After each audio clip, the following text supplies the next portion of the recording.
Hello everyone, and welcome to this inaugural episode of Jordan's Soapbox, a series meant as a complement to Jordan's Zwolf cyberpunk adventures, talking about topics that wouldn't fit that show or I want to talk about right now. I'm your host Jordan, aka Bear Jordan, aka the real Jordan that makes all the videos and stuff, because I'm a bear in real life. And oh boy, today's topics is really freaking interesting as someone who loves Nintendo and game archivism. And that's the recent leaks that occurred on June 24th and June 25th, 2020. Both of these leaks combined contained a treasure trove of prototypes, source code, and much more from Nintendo.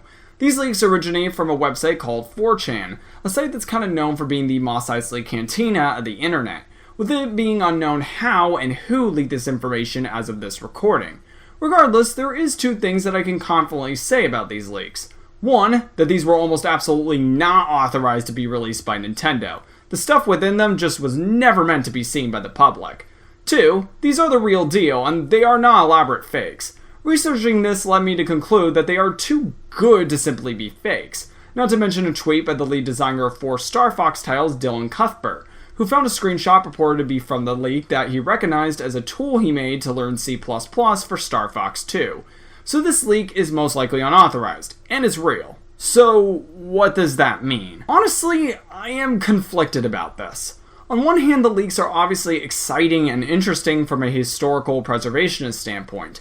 There is a ton of stuff in that regard, ranging from files that confirmed Luigi was meant for Super Mario 64, confirming a long-running theory, to prototypes that allow for more insight into the development of certain titles like Yoshi's Island. This information is valuable to academic researchers or historians, who would not have access to this info due to the mostly closed-off nature of Nintendo.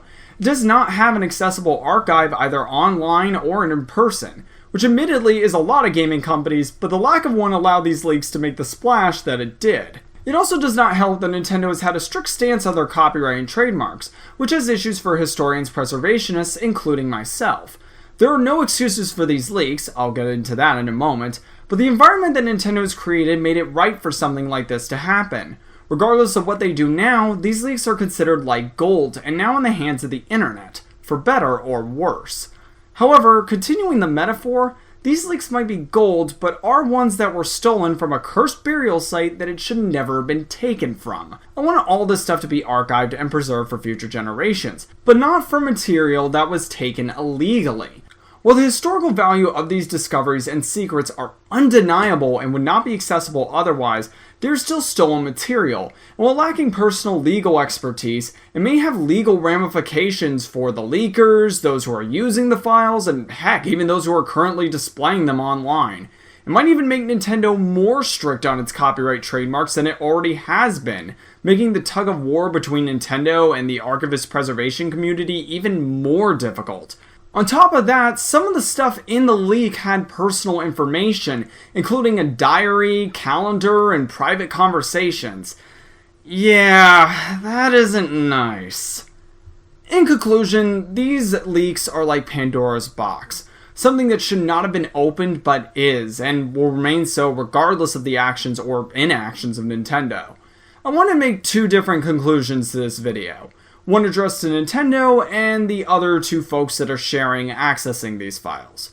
To Nintendo, while this leak is illegal and unacceptable, it also made the splash it did because of the closed-off environment that you created. I would urge you to make more information about your older library accessible, including the establishment of a public archive for academic researchers and historians. To those who are sharing/accessing these files, while this may all seem exciting to you, there are legal and moral consequences with this leak that are far greater than you can ever imagine.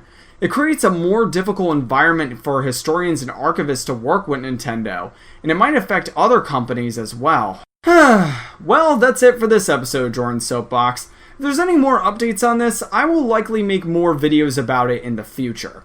Thank you so much for watching, and see you all on the flip side.